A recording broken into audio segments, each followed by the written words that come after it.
Yes. So we are going to start the assignment problems. Whatsoever is there, you are feel free to ask. Question number second. Write n rational numbers between the given rational number. ये तो वही question है.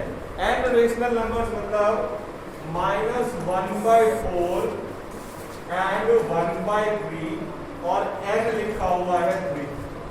इसका मतलब है इन दोनों के बीच में 3 रेशनल नंबर लिखने हैं. वो क्या कह रहा है? Right n rational number between the given rational number. तो इन दोनों के बीच में 3 रेशनल नंबर्स आपको लिखने हैं. समझ आई बात ना? और बताओ. That you can do. Yes कि नो? इनके बीच में आप 3 रेशनल नंबर लिख सकते हो कि नहीं लिख सकते? हाँ या ना? लिख सकते हैं? हाँ जी. What next? और बताइए. हाँ, डोर क्लोज कर देता हूँ मैं. बिल्कुल. हाँ जी.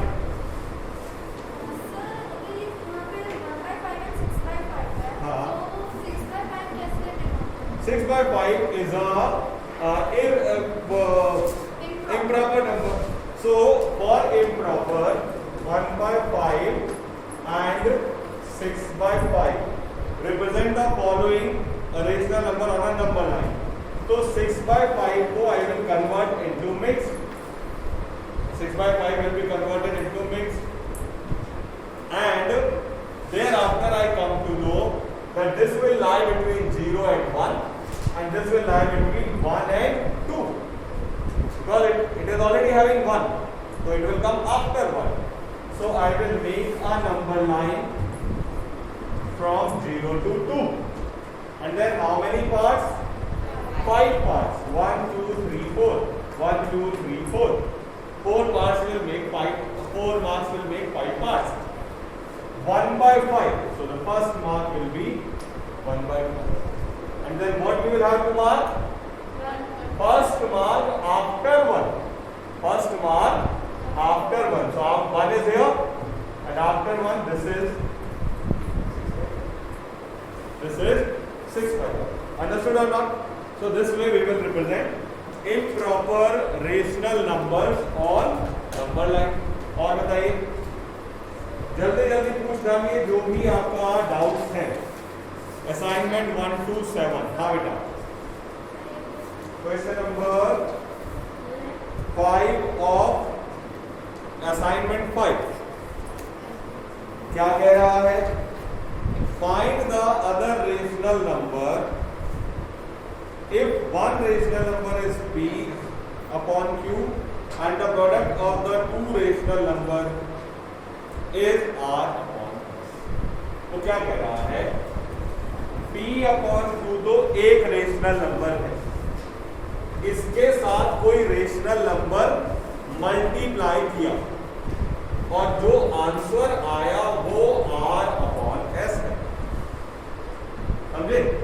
P upon Q और R upon S उसने दिया होगा, और P upon Q R upon S क्या कह रहा है? Find the other rational number. Find the other rational number. Who, if one of the rational number is P upon Q and the product of the two is R upon S. ठीक है? तो P upon Q की value दी हुई है, R upon S की value दी हुई है. इस ब्लैंक की वैल्यू निकालनी. जैसे कि पहला क्वेश्चन है, P upon Q है 4/5, R upon S है 8/50. अगर मैं इसको रेशनल का R मान लूं, है ना, ये रेशनल निकालना है ना, तो मैंने इसको R मान लिया. इसकी वैल्यू कैसे निकलेगी बताइए? R की वैल्यू कैसे निकलेगी?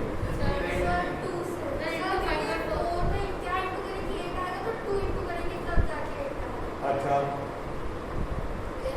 हाँ, और y में कैसे आएगा? ये तो आपने हिसाब लगा दिया. मान लो हम कैलकुलेट करना चाहते हैं. Look, what we have studied in transpose. Transpose में हमने क्या पढ़ा है? Whatsoever is a multiplication here, the other side it will go in divide. The other side it will go in divide. या तो वैसा कर ले, या ये 5 यहाँ डिवाइड में है, 5 यहाँ पर डिवाइड में, उधर जाएगा तो और 4 यहाँ मल्टीप्लाई में है, उधर जाएगा तो समझ आएगी बात नहीं? तो कैसे निकलेगी? R = 8/15, 5 ऊपर 4 नीचे। समझ आया कि नहीं? 5 ऊपर 4 नीचे कैसे चला गया? 5 यहाँ डिवाइड में था, इधर जाएगा तो मल्टीप्लाई में।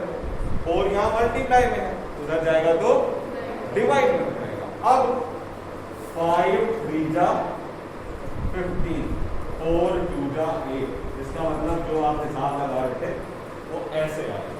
रेशनल नंबर विल बी 2/, अगर 2/3 से इसका मल्टीप्लाई कर देंगे तो आंसर आ जाएगा।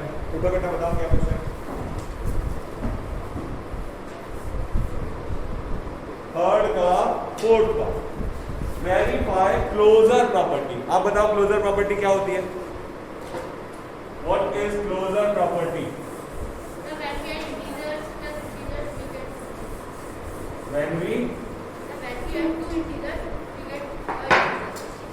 When we add two whole number, we get a whole number. When we add two integers, we get a integer. When we add two rational number, we get a rational number. ये होती है हमारी closure property in addition. ये किसका पूछ रहा है?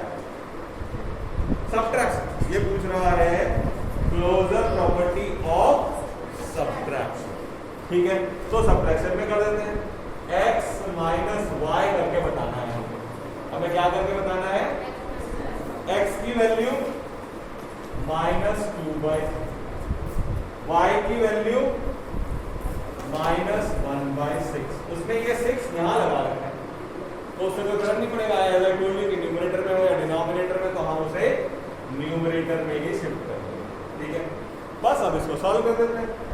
तो ये these two negative will become positive और ये तो रह गया -2/3। सॉल्व किया तो 6 एलसीएम, 3 2 जा 6, 2 2 जा 4। आंसर इज -3/6 या -1/2। क्या ये रेशनल नंबर है? यस या नो? दो रेशनल नंबर को सब्ट्रैक्ट किया, आंसर रेशनल आया, it means it is verified. अगर ये रेशनल नहीं आता, नॉट वेरीफाइड। ठीक है, समझ आई बात बेटा? इस तरह से करेंगे। हाँ जी बताओ और बताइए मुझे। हाँ बिल्कुल, किसी ने पूछ सकते हैं।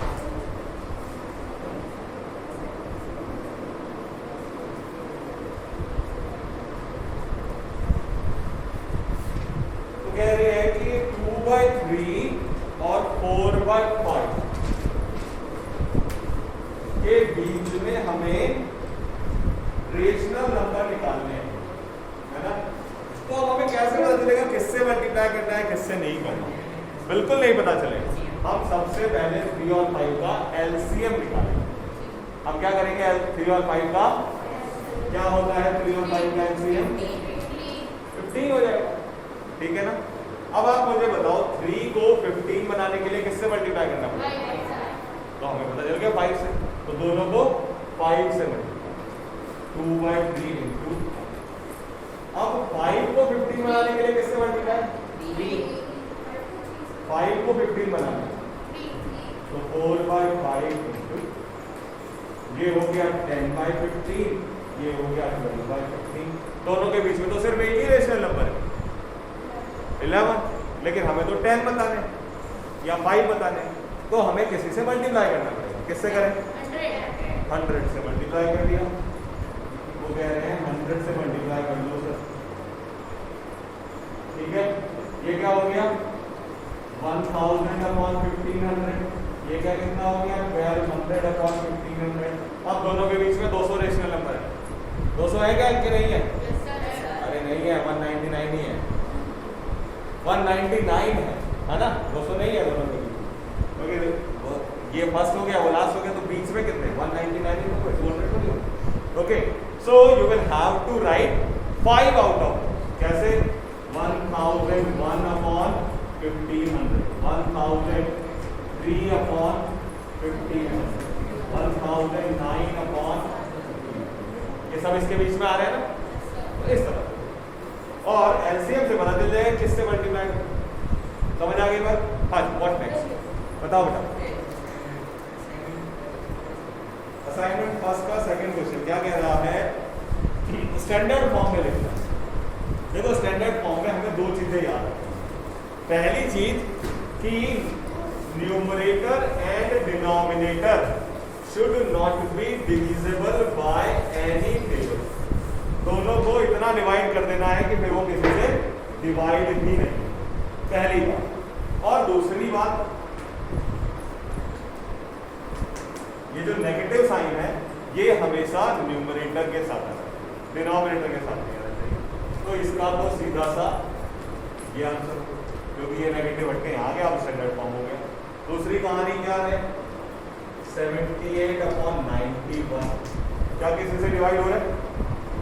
किससे? 3 से कौन है? 9 और 1 10, 3 के 10 9, 3 के टेबल में 10 तो आता नहीं। 13 6 जा 78, 13 7 जा 91 और नेगेटिव साइन भी ऊपर, तो इट इज -6। समझे आप? तो ये होगी कहानी इसकी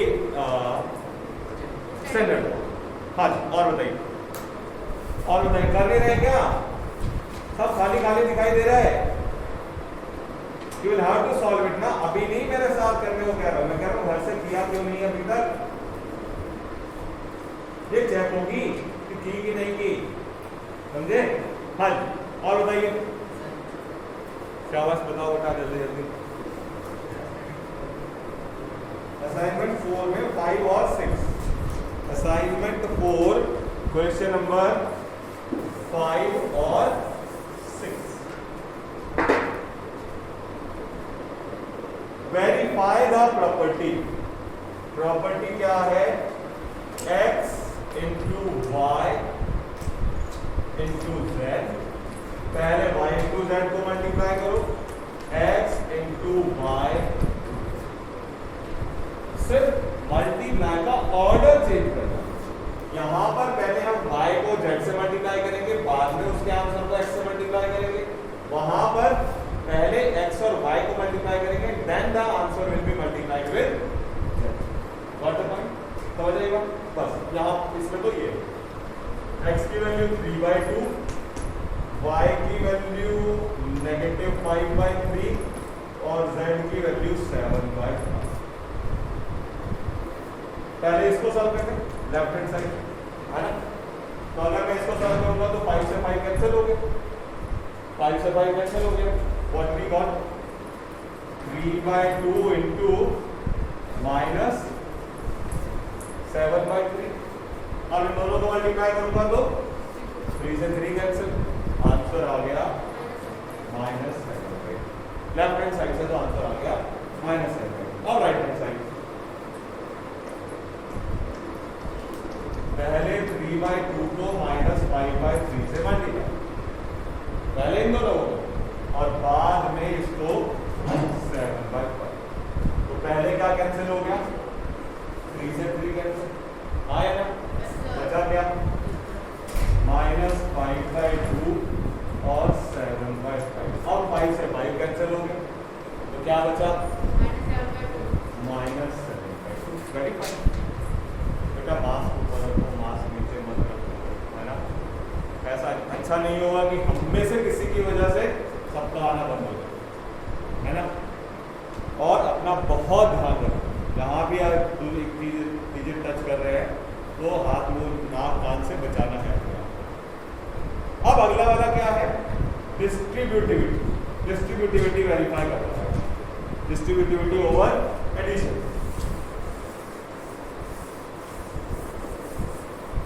left hand side right hand side दोनों को अलग अलग सॉल्व। क्या है? x into y plus z is equals to x into y plus x into. समझ आई बात? चलो, x की वैल्यू क्या दी हुई है? -3/2 इंटू वाई की वैल्यू क्या है? 3/5। जेड की वैल्यू क्या है? -1/3। ठीक है जी, क्या ये हो गया? तो पहले इसको सॉल्व करें। इसको सॉल्व कैसे करेंगे? पहले हम एडिशन वाला पोर्शन सॉल्व करें और बाद में मल्टीप्लाई करें। ये है हमारा एलएचएस। -3/2 तो ऐसे ही चलेगा, बेटा कहाँ देख रहे हैं हम दोनों, बोर्ड पर देख रहे हैं। 5 और 3 का एलसीएम 50, 5 3 जा 50 और 3 3 जा, मैं वो डबल साइन को अब सिंगल कर रहा हूँ, प्लस माइनस 3 5 जा 50, तो 9 में से 5 गया 4, तो क्या बचा माइनस 3/2 4/50। अब क्या करूं, 3 5 जा 15, 2 2 जा 4 minus 2/5 is the answer from left hand side. ठीक है ना, गॉट इट। अब हम राइट हैंड साइड की तरफ चलते हैं। x इंटू y यानी माइनस 3/2 इंटू 3/5। पहले मल्टीप्लाई करेंगे बाद में एडिशन। पिछली बार क्या किया था, पहले एडिशन बाद में, प्लस माइनस 3/2 इंटू माइनस 1/5।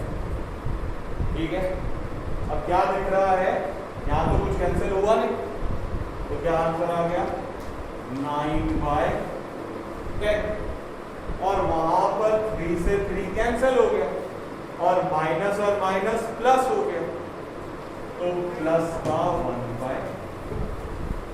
ठीक है, यस के no. So what is the LCM, 10, 10 और 2 कैंसिल, 10 यहां से आया, माइनस 9 यहां से आया, प्लस 5 बचा क्या माइनस 4/10। दोनों 2 से कैंसिल हो रहे हैं, तो दोनों 2 से कैंसिल होंगे, तो यहाँ भी आ जाएगा minus 2/5। Left hand side is equal to right hand side, so very correct. अब बुक में क्या लिखना है, बुक में क्या है, बुक में आपको लिखना है ये दोनों, ये सॉल्व कीजिए रफ में, और ये लिखिए minus 2/5 is equal to minus 2/5, so very. ठीक है ना, तो पता चल जाएगा आपने करके चेक किया है या सीधा सीधा ही लिखा। समझ आ गई बात। हाँ जी, नेक्स्ट और बताइए तो कुछ बात हमारी।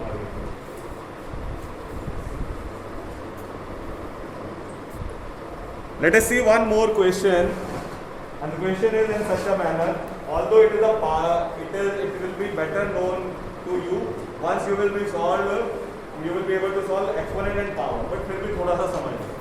क्वेश्चन क्या है, x plus y to the power minus 1 is equals to x to the power minus 1 plus y to the power minus 1। पूछ रहा है ये ट्रू है या फॉल्स। ठीक है, अब ये पावर -1 आज तक तो हमने कभी ऐसा पढ़ा नहीं।